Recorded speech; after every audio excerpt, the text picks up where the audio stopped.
하나님을 찬양합니다. 계속 여러분 이렇게 박수를요. 네, 아주 모처럼 우리 찬양단들이 급조한 겁니다. 우리 문화부장님이 잘 순종해 주셔서 감사합니다. 자, 우리 하나님께 영광의 박수 한번 올립니다. 할렐루야. 하나님 영광을 받아 주시옵소서. 할렐루야. 네. 여러분 자유분들 이렇게 인사합시다. 여기가 아름다운 동산입니다. 시작. 여기가 아름다운 동산입니다. 뒷분하고도요. 여기가 아름다운 동산입니다. 나 때문에, 당신 때문에, 우리 장모님 때문에 그런 의미입니다. 여러분 누구나 생일이 있듯이 교회에게도 생일이 있습니다. 우리의 생일을 기억하고 기념하듯이 우리는 이 땅에 교회를 세워주신 주님의 은혜를 생각하며 또 우리도 기념하고 때로는 축하하고 축복해 주어야 합니다. 우리가 연합 이후에 우리가 2번을 보냅니다만은 이제 앞으로는 어떠한 좋은 이런 행사라든지 뭐 케이크 커팅이라든지 할 때가 있을 겁니다. 이번에는 이렇게 우리가 보냅니다만은 그러나 분명한 것은 이 교회 생일 즉 교회 태동과 교회의 중요성이 서로 연관되어 있다 합니다. 다시 말하면 우리가 교회를 바로 알아야 되는데 교회가 어떻게 시작했고 누가 세웠나를 정확히 아는 것부터 출발할 때 우리는 지금 섬기고 있는 이 교회가 얼마나 소중한지 우리는 교회를 소중하게 생각하면서 교회의 진짜 귀중한 멤버십을, 영적 멤버십을 가지고 교회를 허무는 자가 아니고 교회를 세우는 자의 그 부분을 감당할 수가 있습니다. 대개의 실수는 교회에 대한 무지에서 올 수가 있습니다. 어떤 경우는 주님께서 십자가 지시면서 하나님을 향하여 첫 번째 입을 열어서 이렇게 합니다. 하나님, 저들은 저들이 하는 것이 무엇인가를 모릅니다. 무지 한가운데 죄를 짓습니다.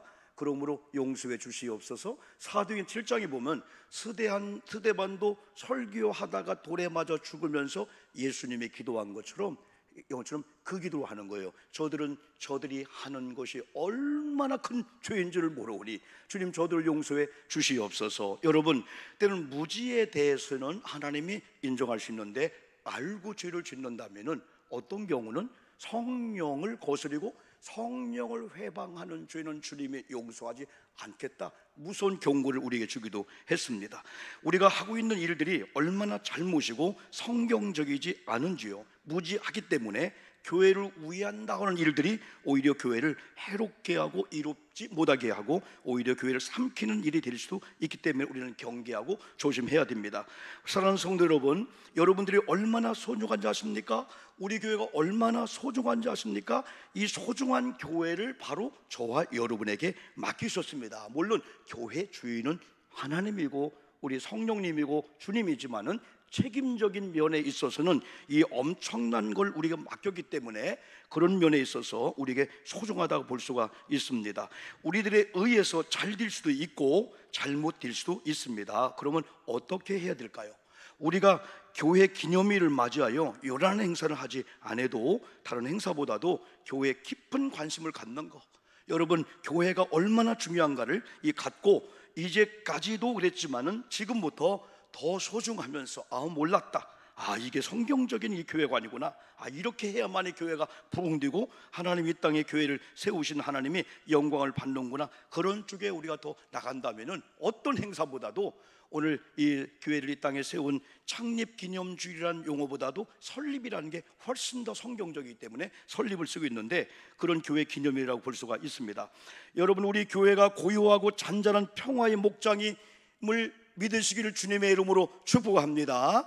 고잔동에 고잔교회 있을 수 있지만은 어느 날인가 우리에게는 별칭이 붙었습니다. 고요하고 잔잔한 교회. 그 뒤에 조금 더 길게 한다면 이 평화의 목장이다. 우리 교회가 고요하고 잔잔한 평화의 목장이 되면은 여러분 심령이, 여러분 가정이, 여러분이 다스리고 섬기는 직장이, 가정이 요란하지 않고 여러분이요 고요하고 잔잔한 여러분의 가정과 심령이 될 줄 믿습니다. 그러기 위해서는 첫 번째로 가장 기본적인 교회관을 바로 아는 게 중요합니다. 여러분 제가 물으면 빨리 대답하세요. 교회를 세우신 분이 누구일까요? 얼렁얼렁 해야 돼요. 교회를 세우신 분이 누구일까요? 하면 많은 사람은 창립을 하게 된 어느 목사님이나 어느 분에게 No, 예수님인 줄 믿습니다.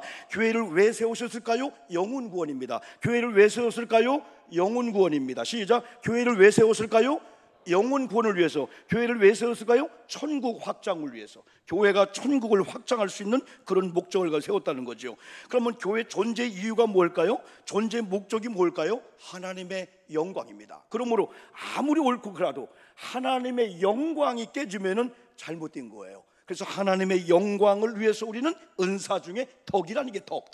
은사는 마음대로 활용하는 게 아니라 덕을, 하나님께는 영광이고 우리 모두에게 덕이 되는 그런 은사가 귀한 거라는 거죠.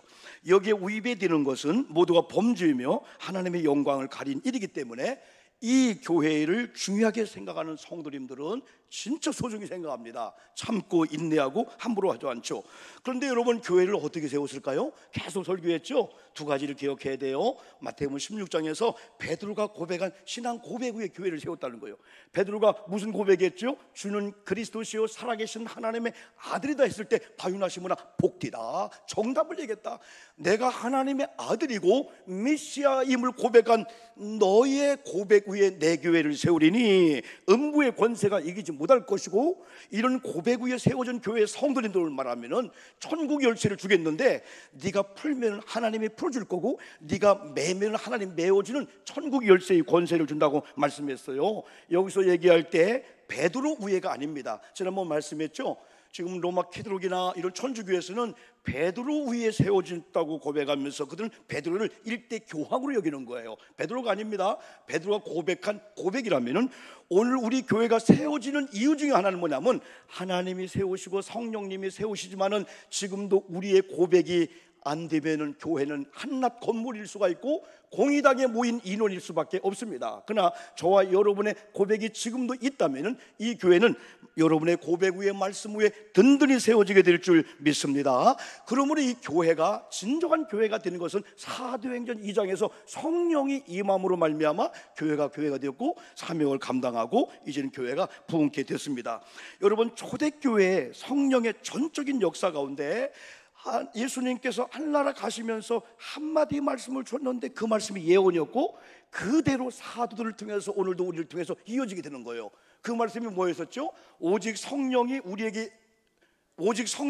너에게 임하면은 뭘 받고 권능을 받으면은 그 다음부터 뭐하냐면 예루살렘과 유대와 사마리아와 땅끝까지 이르러 뭐하라고요? 전도하라고요? 내 증인이 되라. 이 증인이 되리라, 이것은 여러분요 아주 하나님께서 그냥 인정해버린 거예요. 증인이 될지도 몰라, 네가 노력하면 될 거야 아니고 이미 구원받은 하나님의 사람인 저와 여러분의 성령이 임했고 성령이 우리 속에 임하면은 이미 우리에게는 권능, dynamis라는 이 권능이 임했고 이 권능을 가지고 세상에서 딴 게 아니라 하나님이 교회를 세울 때 목적이 하나님의 영광이잖아요. 이 교회를 세운 이유가 영혼 구원이고 하나라 확장이잖아요. 이 일을 위해서 예루살렘 가까이, 그 다음에 유다, 그 다음에 사마리아, 그 다음에 땅끝까지. 그런데 이 복음이 어디로 갔습니까? 여러분, 놀라운 사건 사도행전 16장 보았죠? 마게도냐 환상을 보고 자기 전력과 자기 계획을 이런지하에 끊어버리고 성령의 인도를 갔더니 빌립보성에 가서 자주장사, 여러분 누구를 만나죠? 루디아를 만나는 거예요. 거기 복음의 강력한 역사와 핍박과 더불어서 이 복음이 바로 바다를 넘으면, 지중해를 넘으면 이탈리아, 로마, 영국, 프랑스, 유럽이 나오게 되는 거예요. 로마에 가서 복음이 바울을 통해서 꽃을 피우죠. 그런 가운데 영국으로, 그 영국의 말씀을 통해서 아메리칸 대륙, 그 당시만 해도 이 식인들이 살고 있는 북아메리카, 남아메리카라는 그 미국의 아주 미개한 나라가 있었잖아요. 식인종은 사람을 잡아먹는 그런 나라가 있었어요. 근데 복음이 들어가면서부터 오늘 세계적 미국이 되었거든요. 그 미국에서 많은 선교사를 보내면서 1985년 4월 5일 부활절 날 2명의 선교사가 왔는데, 제물포에 장로교회 언더우드 선교사하고 감리교회 아펜젤러 선교사입니다. 이 아펜젤러 선교사가 부활절 날 여기 와서 여러분 그들이 고백한 그 고백적인 고백은요 너무나 아름다운 그런 고백이라고 볼 수 있어요. 이런 기념비가 있어요. 우리는 부활절 아침에 이곳에 왔습니다. 다시 말하면 하나님이 던졌다는 겁니다. 1885년도 우리나라는요 상상도 못합니다. 상 붙는 게 문제가 아니고 이야, 그때 이런 나라를 봤을까요? 그때 그들이 핍박을 받고 여러분 감옥에 가고 여러분 고쟁이라고 욕을 먹으면서 복음을 증거했는데요, 전쟁 중에는 고아원을 만들고요, 다 우리 고아원들을 막 제대로 막 또 부산으로 피난 보내면서 그들을 통해 복음을 넣었거든요.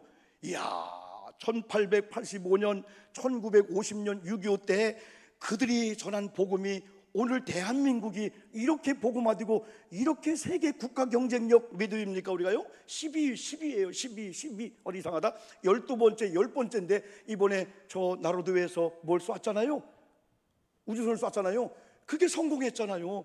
그건 자체적으로 개발한 대한민국인데 세계 7위가 되는 거예요. 자체적으로 1톤 이상의 무게를 갖고 여러분 우주선으로 갈 수 있는, 그걸 대한민국이 전 세계 7번째가 되는 이런 나라가 여러분 되게 된 거죠. 이런 배경 속에는 하나님께서 사도행전 1장 8절 예수님의 이런 명령을 통해서 성령이 이끌린 가운데 바로 오늘은 이제 우리를 통해서 이 복음이 역사하는데, 그때 1885년은 다시 한번 제가 볼게요. 우리는 부활절 아침에 이곳에 왔습니다. 그날 사망과 권세를 이기신 주께서 이 백성을 얽어맨 결박을 끊으사 하나님의 자녀로서의 자유와 빛을 주시옵소서. 이게 그들이 첫 번째 제물포항에 떨어졌을 때 암담한 대한민국을 보고 하나님 앞에 기도한 건데, 불과 100여 년 지났는데 대한민국이 이렇게 복음의 꽃이 피고 열매를 맺고 전국 방방곡곡에 수많은 외국인들이 오면 놀라는 것 중에 하나가, 아니 어떻게 밤마다 십자가 불이 밝고 어떻게 대한민국이 이렇게 복음화됐나 이거죠. 어떻게 6.25 1950년도 제가 72주년이잖아요 완전히 소련제 탱크를 밀고 여러분 우리가 잠자고 있을 때 휴가 갔을 때 쳐들어왔잖아요. 남침했잖아요. 서울이 3일 만에 뺏겨버린 거예요. 포항까지 완전히 뺏기고 완전히 우리가 북한을 넘어갈 수밖에 없는 그런 상황 속에서 바로 믿음의 아버지 메가다 장군의 이 인천 상륙작전이 들었지요. 그 전에 저 다부등 전투 백선엽씨라고요. 야, 정권이 바뀌는 게 무섭네요. 완전히 뭐 해가지고 했는데 이번에 막 가서 막 뭐 추모하고 막 그러더군요. 이 다부동 전투라고. 그리고 또 막 또 병들 막 그 바다에 죽으면서 나중에 뭐 실교도 사건들이 있잖아요. 이야, 이 대한민국이 위기가 오면요, 이 젊은 사람들이 자기 죽음을 뒤로하고 민족을 살리는데 목숨을 초기에 버리는 이게 대한민국이거든요. 전 세계가 놀라는 거예요.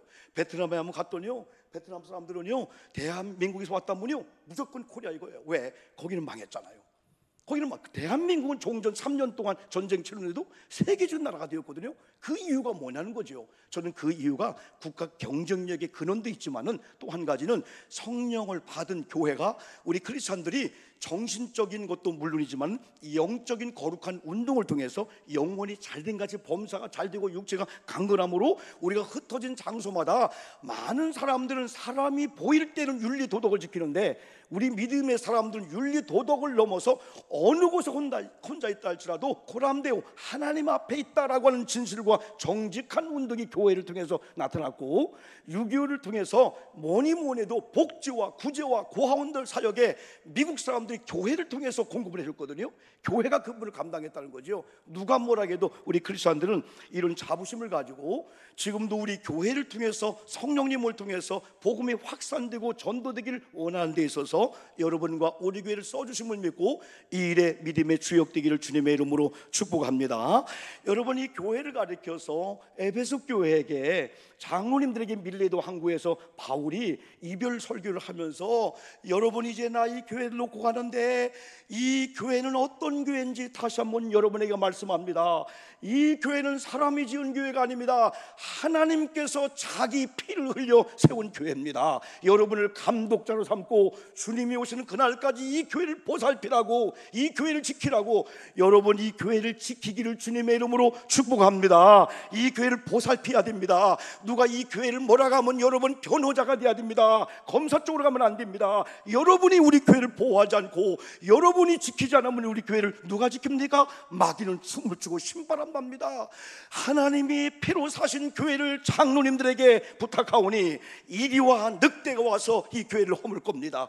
거짓 선지자가 내가 가면 허물 겁니다. 그러나 여러분이 하나님의 피로 사신 이 교회를 보살펴야 됩니다. 이것이 오늘 신명기 5장 3절처럼 여러분과 제게 들려서 하나님, 이 교회를 제가 지키는 게 아니라 제가 믿음으로 기도한 가운데 하나님이 지켜주실 줄 믿습니다. 아멘 합시다. 아멘. 김용규 장로님 아시죠? 그는요 항상 기도굴에 들어가면서 산화서 왔습니다.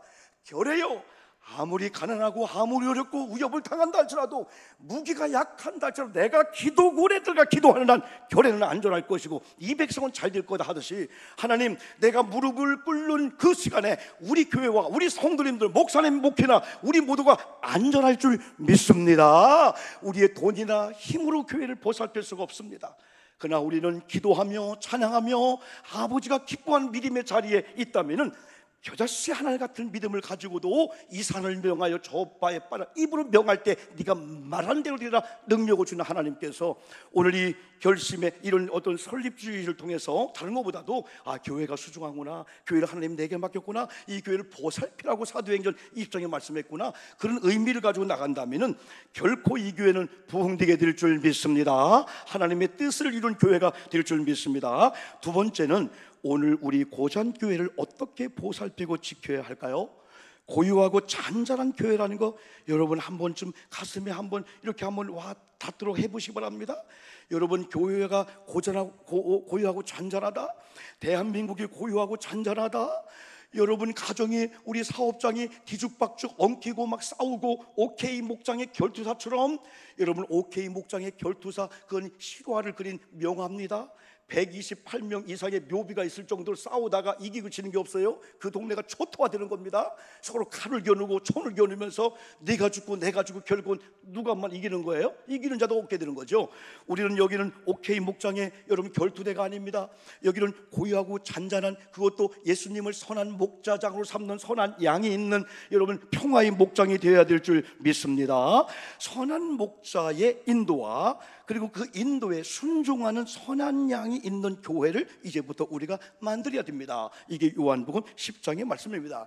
선한 목자는 세 가지의 귀한 걸 갖고 인도합니다. 잘 알죠? 지팡이입니다. 하나는 막대기입니다. 하나는 제구입니다. 지팡이는 우리를 인도합니다. 막대기는 때리기도 합니다. 하나님은 우리를 사랑하기 때문에 잘못된 길로 가면 그래 떨어져 죽어 하지 않고 때려서라도, 우리를 징계를 해서라도 하나님이 원하는 길로 가게 하는 거예요. 제구는 여러분을 공격할 때, 악한 것들이나 이리가 공격할 때 목자가 되시는 예수님은 제구를 통해서 그들을 공격함으로 말미암아 여러분을 보호하시는데, 여러분의 예수님의 선한 목자들은 주님의 지팡이와 막대기와 제구 안에 들어와 순종하는 여러분 되기를 주님의 이름으로 축복합니다. 순종하는 양은 그럼에도 불구하고 그리 아니하실지라도 무조건 노래도 무조건 있는데요, 그러나 세상은 무조건 하면 안 되는 경우가 너무나 많아요.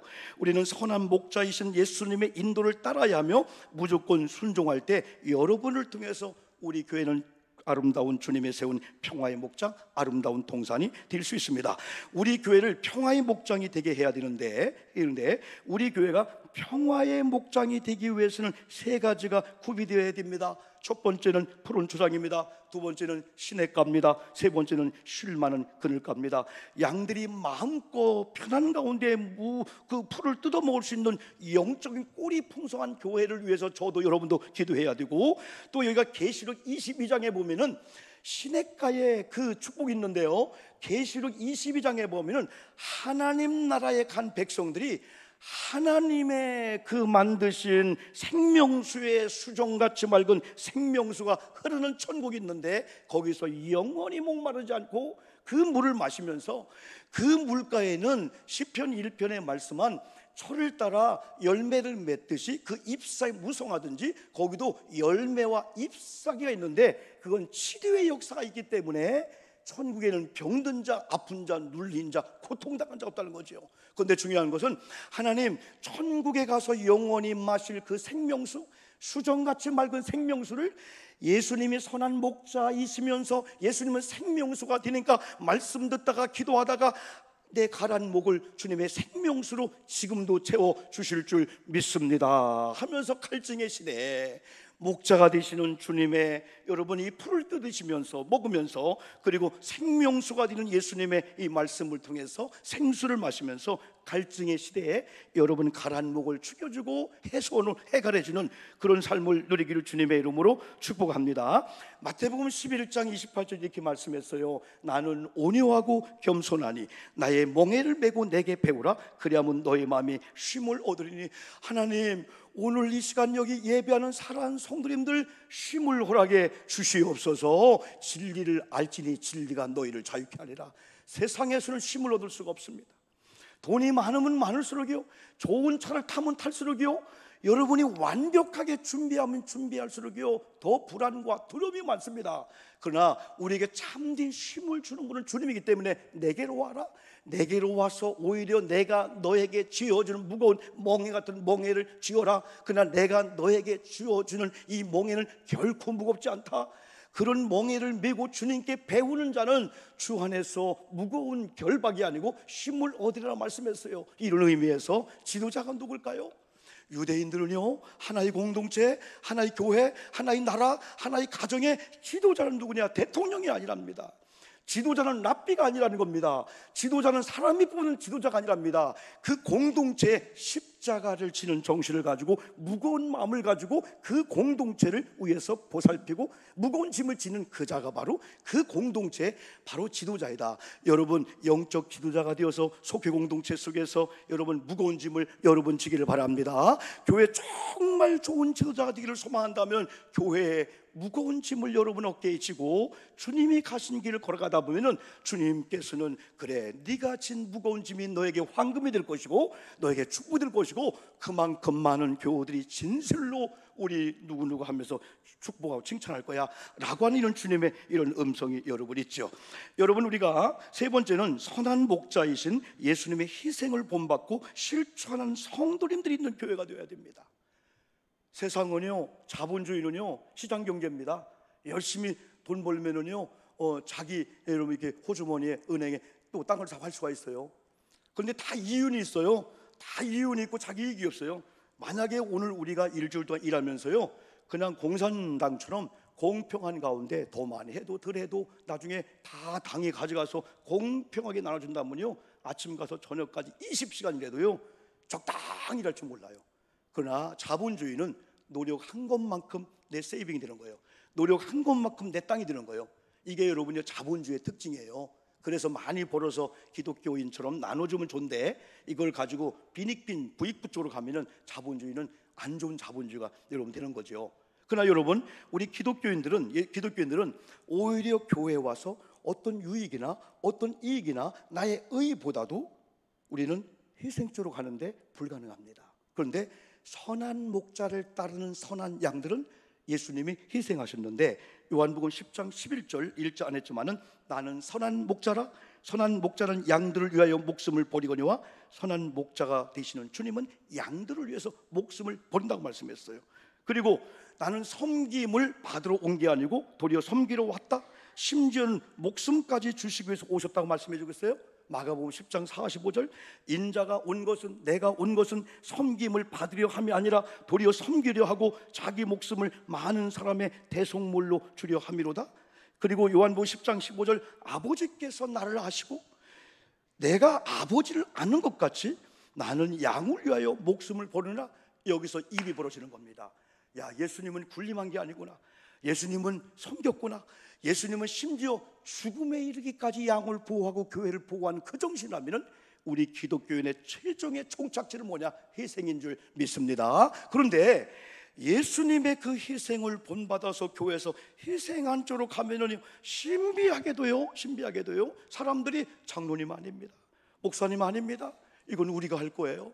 어제도 많은 분들이 화장실 청소 땀을 뻘뻘 흘리면서 이 바닥 청소하고 5층 4층 다 청소하더군요. 여러분, 아브라함이 이삭이라는 희생을 하나님께 드렸을 때 하나님이 받으신 다음에 와라 끌어안고 죽이지 못하겠습니다. 나는 네 마음을 받았다는 거야. 네가 나를 경향을 알았다는 거예요. 뒤를 돌아봐.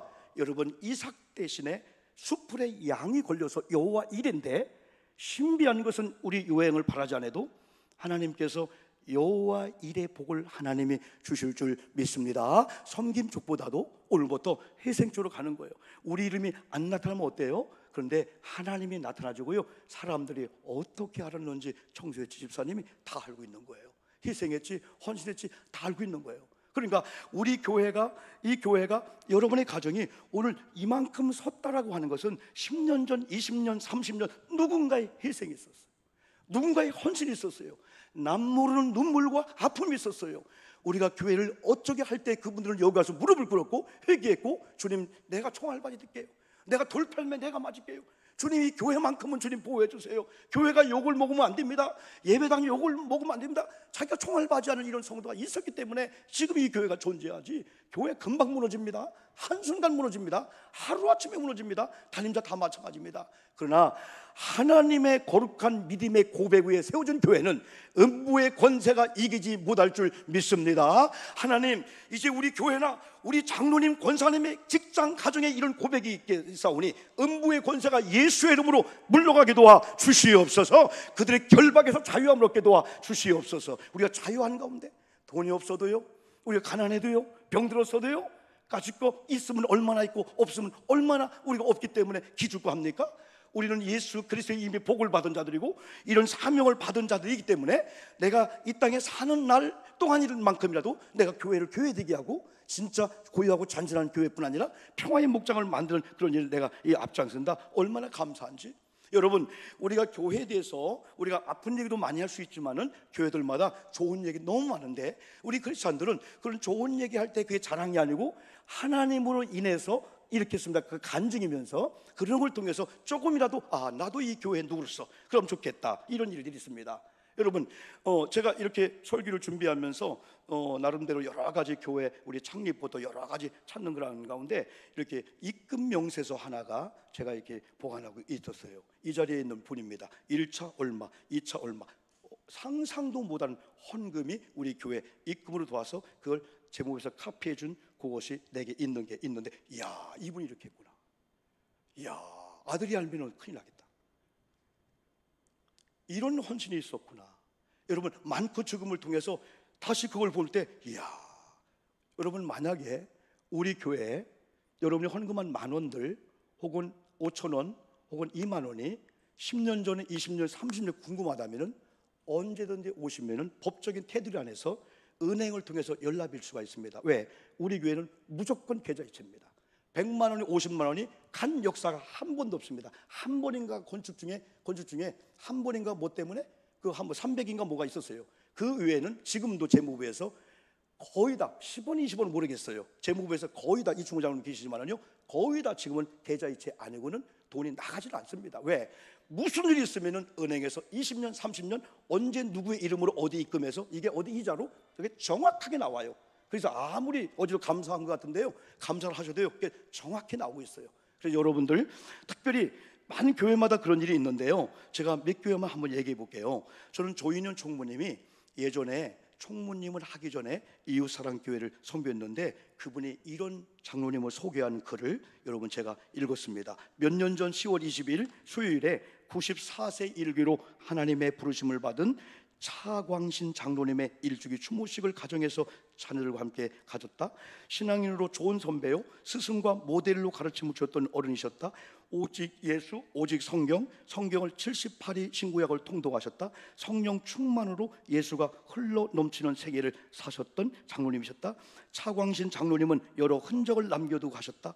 교회 옆 동산에 감나무 한 그루를 심어 놓으셨는데 올해 첫 수확으로 4개의 열매가 열렸다. 우리들에게 열매 있는 신앙을 가르쳐준 느낌이었다. 모 교회인 본 지방의 띠 교회에 장로님의 개인 소유의 도심 속에 가장 옥토 같은 교회 한 땅 100평을 기증해 주셨다고 띠 교회 권사님으로부터 조 목사님이 알고 우리 장로님이 그렇게 했다고 말씀 안 했는데 그걸 듣고 존경을 했다는 거죠. 죽음을 앞에 놓고 본 교회 1억 원을 헌금하시고 무소유로 깨끗하게 부르심을 받으셨다. 죽음에 임박해서도 목숨을 구원하기보다는 천국을 확신하고 소망하며 담임 목사에게 하나님 나라에 빨리 가도록 기도해달라고 하셨던 것을 기억한다. 천국에 가시면 먼저 가신 아버지, 먼저 가신 어머니, 아내를 볼 수 있다고 하시며 손가락 3개를 펼쳐 보이시며 장로님의 표현을 하셨던 생의 마지막은 잊을 수가 없다. 안산 베델교회 여러분, 우리 규환 목사님이 여러분 자기 장로님 한 분을 소개하는데 이성우 장로님이었습니다. 그 전에 한 재무부장, 이 사건은 제가 조금 오해될까 봐서 여러분요, 안에 결혼에 대한 축의금 그 얘기인데, 이성우 장로님의 은퇴 찬화 때 늦게 한 것 같은데 많은 교우들 앞에 아이들까지 은퇴를 찬화하면서 이렇게 고백했습니다. 단순합니다.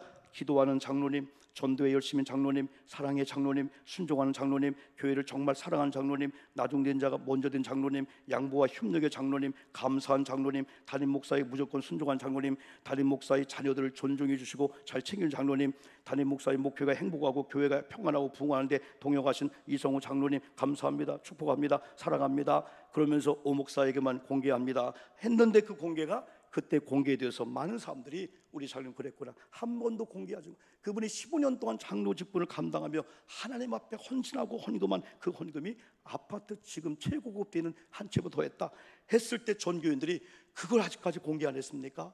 마지막 은퇴찬 때 공개할 때 액수보다도 우리 장로님이 이렇게 한 대로 그랬구나. 여러분 하나 더 할까요? 당신의 무슨 중앙교회 김진명 장로님입니다. 목사님이 이런 글을 썼습니다. 우리 교회에는 천국에 가서 주님 앞에 가서 자랑하고 싶은 김진명 장로님이 계십니다. 32살 때 연두창이라는 죽음병에서 하나님 살려만 준다면 하나님의 나라를 위해서, 교회를 위해서 아버지가 기뻐하는 뜻대로 살겠습니다 했는데 하나님이 기적적으로 생명을 연장 주셨다. 그래서 그 교회를 건축할 때 총 건축비가 13억 5천만 원 정도 들었는데 혼자 7억 5천만 원 헌금했다. 제가 부임할 때 교회 빚이 있으면 목사가 힘들다고 다른 원로장 2분과 2억 8천만 원 또 했다. 10인승 차가 낡으니 자원하여서 혼자 사놓으시고, 오래전에 치던 종이 창고에 있는 것이 안타까우셔서 교회 옆에 종탑을 1천만 원 들여 해놓으시고, 이번에는 교회 노인들이 계단을 기어서 오르 내리시는 게 힘들다고 3,500만 원 들여서 승강기를 설치했다. 15인승이 다 되어가니 내년 4월에 승합차 한 대를 또 사시게 했다. 이리저리 우그러진 주전자를 아직도 아껴 쓰시면서 모든 것이 주님의 것이라고 고백하시는 94세의 원로 장로님을 주님께서 제목의 여정 가운데 만나게 해준 주님께 감사와 영광과 찬송을 올립니다. 오늘도 주님 계시고 김진명 장로님이 계셔서 참 행복합니다 라고 하는 이런 일들, 여러분 마지막으로 조금 시간이 가지만은 오늘 제가 메시지를 이렇게 준비했어요. 결론은요, 파레토의 법칙을 아십니까? 파레토 법칙. 이건 여러분, 제가 이렇게 설교를 준비하는 그런 가운데 미국의 뉴욕 프라미스 교회 허연영 목사님이 조금 정리를 잘했더라고요. 우리도 알고 있는 사실이지만은 이게 20대 80이에요. 이탈리아 경제학자 빌프레드 파레토가 이걸 개발했는데, 그 이름에서 유래했는데, 신비한 것은 이탈리아의 모든 100%의 경제권 중에서 20%가 80%의 땅을 다 갖고 있다는 거죠. 땅을. 그런데 어느 날 개미를 연구했는데, 개미가 부지런하다고 하고 있는데 개미를 쫙 연구하다 보니까 100마리라면 20마리는 부지런하고 80마리는 게을렀다는 건데, 20마리가 물어다 온 밥을 80마리가 먹고 산다는 거예요. 그런데 신비한 것은 80마리 게으른 개미를 한 곳에 모아놓고 동일한 여건을 줬는데, 신비한 것은 80마리 중에 20명은 부지런한 개미가 되고 그 중에 80마리는 게으른 개미가 되어서 그런다는 거예요. 더 신비한 것은 아까 부지런한 그 20마리의 20%의 그 개미를 한 곳에 모아놨더니 신비할 정도 거기서도 2대 8이 갈라지면서 80%가 또 놀고 있다는 거예요. 신비하잖아요. 여러분, 우리 교회 파레토 법칙은 나는 이거였으면 좋겠습니다. 예수 그리스도를 믿는 저와 여러분이 희생 쪽에 20%를 인다면은 여러분, 이 교회가 그 20%를 통해서 하나님의 놀라운 역사를 일으킬 줄 믿습니다. 만약에 악한 영들이 20%를 잡고 우리가 80% 했다면 교회는 혼비백산 쑥대박 될 수밖에 없는 거예요. 그래서 이런 경영을 하는 분들이 파레토의 법칙을 했더니 100%다 성공했다는 거예요.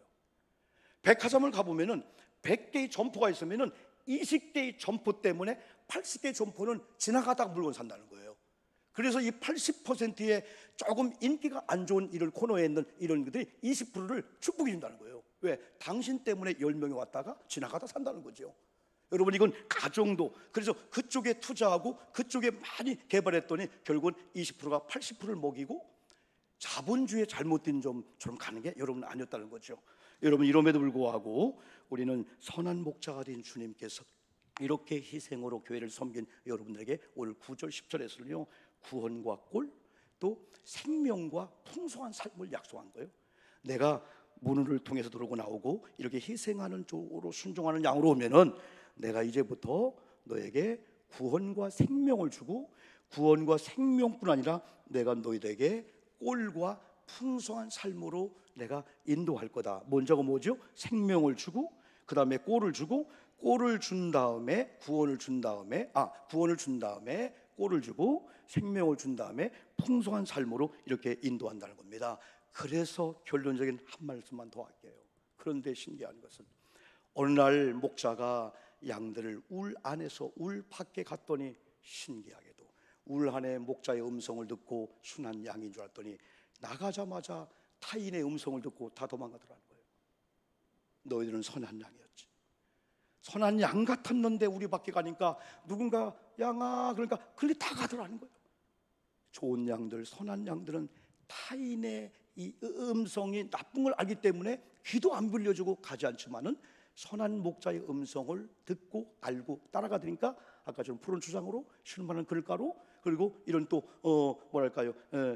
물 쪽으로 갈 수밖에 없는 거죠. 여러분 오늘 창립기념주일 또 설립기념주일을 통해서 다른 건 다 잊어먹어도 오늘 말씀을 제가 이렇게 강력하게 외친 것은 제가 말씀을 받으면서 야 하나님 우리 교회를 이렇게 귀하게 여겼는데 하나님이 좋게 했는데 우리가 안 좋다고 하면 어떡하지? 여러분 좋다고 고백하시면서 이제는 하나님께서 저와 여러분에게 이 교회를 부탁했다고 생각할 때 이제 보살피시고 여러분 때문에 여러분 간증이 많고 여러분 때문에 더 고요하고 잔잔한 교회가 되고 여러분 때문에 푸른 목장이 되어서 여기를 통해서 여러분이 영양실조 걸릴 수가 없습니다. 다 아름다운 양이 될 수밖에 없고 이런 모습으로 직장 사업장 가면 일어나자 잘 된다? 잘 될 수밖에 없다. 우리가 가는 장소마다 시냇가의 축복이 임할 줄 믿습니다. 우리가 가는 장소마다 쉼이란 자유가 임할 줄 믿습니다. 우리가 가는 장소마다 푸른 초장이 넘치는 이런 목장들처럼 가정의 직장의 사업장이 될 줄 믿습니다. 기도하겠습니다. 두 가지 기도합니다. 하나님